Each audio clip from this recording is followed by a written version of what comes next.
I know I'm still competing, but I think somebody needs to take the mic away from Lee Haney. Yeah.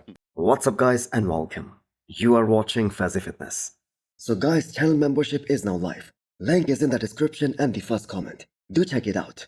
That would really help support the channel. So, let's start this video with this 17 weeks out physique update from the mutant Nick Walker. So, this is him 4 weeks after winning the New York Pro, and the current condition, as well as the caption that just says it all. The man has his eyes set on only one thing, and that, of course, is the Olympia title this year. And the only thing that Nick Walker can control at this point is show up improved and show up in the same or maybe in a better condition than what we saw from him at the Pittsburgh Pro and the New York Pro. Because in my opinion, those were arguably the best versions of Nick Walker throughout his entire career. Now, if Nick wasn't able to convince a guy like Shawn Ray, even after almost beating a former Miss Olympia champion, Derek Lunsford, at the Pittsburgh Pro this year, then I'm just afraid to say I don't know what will. And the reason I'm mentioning that here is because this time it was Shawn Ray who took a very direct shot at Nick Walker, predicting that he's gonna finish 7th at the Olympia this year instead of 8th. And Bob was the one who kept on saying this before the Pittsburgh Pro and the New York Pro, that Nick was gonna be 8th at this upcoming Miss Olympia. That benefits all of his rivals in that Olympia, including Nick Walker moving up from 8th place to 7th.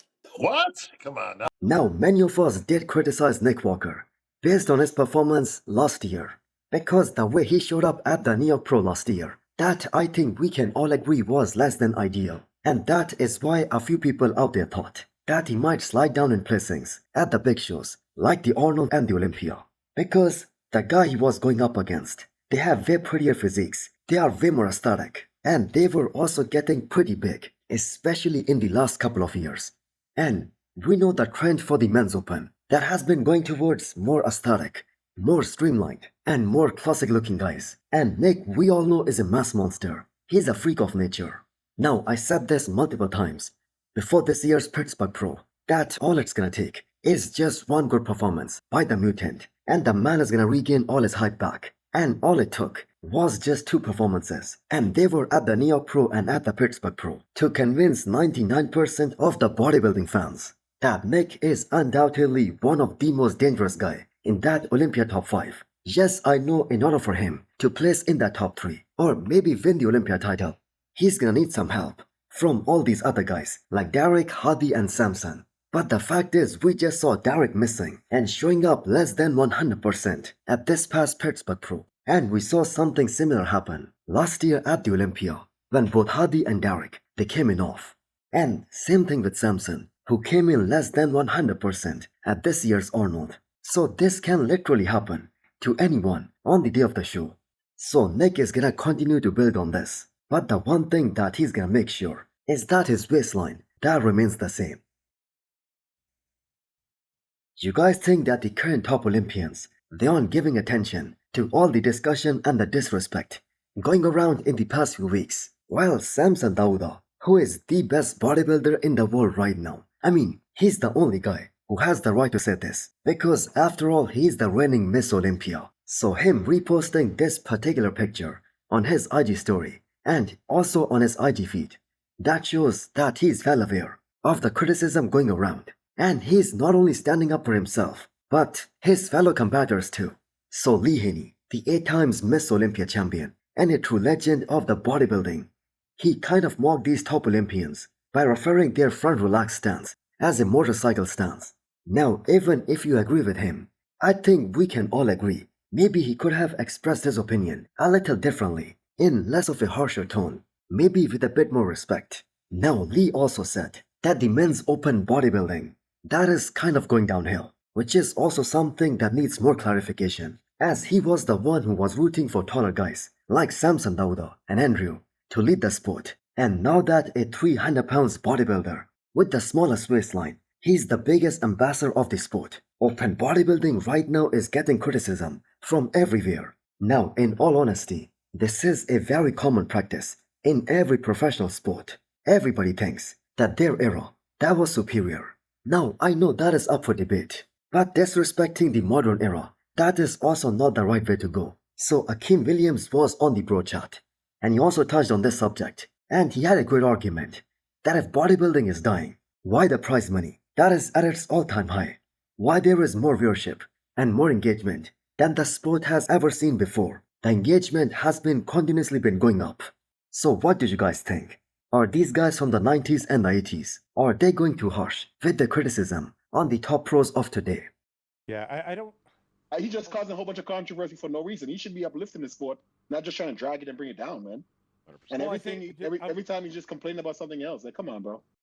So Milos Sarcev just posted this 9 days out physique update of Behrouz Tabani, and we can all see that right there is mass with class. So Milos, as we all know, he isn't a big fan of vacuums, but notice the difference in the waistline.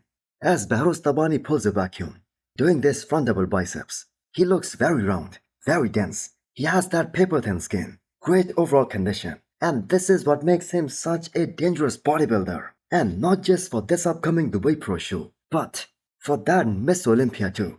If of course he gets the visa, if he's able to make it there. Now can we all agree that he's the clear favorite to win this upcoming Dubai Pro show second time in his career? Now it will be very highly unlikely for Behrouz Tabani to miss his mark, especially in terms of conditioning, as the man has already been looking ahead of the schedule all throughout this prep. And out of all the shows that Behrouz Tabani has done since 2021, is there even a single one where Behrouz Tabani came in off? Now I know he had some imbalance between his upper and lower half. He needed bigger legs, but even then the man was always dry, always ripped, and absolutely shredded. And now he has bigger legs too, especially in comparison to 2021. Now Behrouz Tabani has been training there in Dubai, so no traveling required, no adjustment required to a new time zone. And we have to keep in mind, Behrouz has competed against both Nathan Diasha and William Bonac, and not just that, he beat them both last year. Now it will be very interesting to see how Tonio Burton compares to him. I personally think that Tonio is still gonna look a little under-muscled in comparison to a guy like Behrouz Tabani. The thing is, if Tonio Burton, he has an awesome shape, then so does Behrouz Tabani. Next up, we have a 17 weeks out physique update from Good Vito. And all you can think after looking at this picture is whether it is edited, because this is probably one of the best progress picture posted by Good Vito. So those right there are some seriously thick lats. I'm gonna say kind of similar to Derek Lunsford. And those arms, they are some of the best arms in the business right now. And no wonder why a guy like Jose Raymond, he was saying that based on the pictures that he saw of Good Vito about 2 weeks out from this year's Pittsburgh Pro, before that accident happened with Good Vito, where he tore his lat, he said Good Vito could have easily been in that top 3, and he probably would have beaten Derek and Nick in some poses. So this is truly a genetic phenomena that you guys are looking at right now. And out of all the guys who are going to be making their Olympia debut in the men's open bodybuilding this year, Good Vito is most probably going to place the highest, unless of course Behrouz Tabani, he also shows up there. Now the man has been back on his game after the lat year, and even just after a few weeks back in the gym, you can just see right here that the recovery that has been very fast, and that did not hinder his training for more than 2 or 3 weeks. So the physique that Good Vito presented at this year's Arnold Brazil, that was just a glimpse of what's to come at this upcoming Miss Olympia. He will most likely be in a better condition compared to Arnold Brazil, and possibly he's gonna show up with better physique overall in terms of more muscle and more density, and he has been very focused on making some real adjustments in those side shots. Next up, we have a 17 weeks out physique update from the Arnold champion in classic physique, Mike Summerfeld. So he is without any shadow of a doubt the most muscular and the most dense looking guy in that classic physique division right now. And if Mike would try to compete in a men's open show, let's say 4 weeks after the Olympia this year, just like Chris Bumstead did last year, he would do extremely well in my opinion.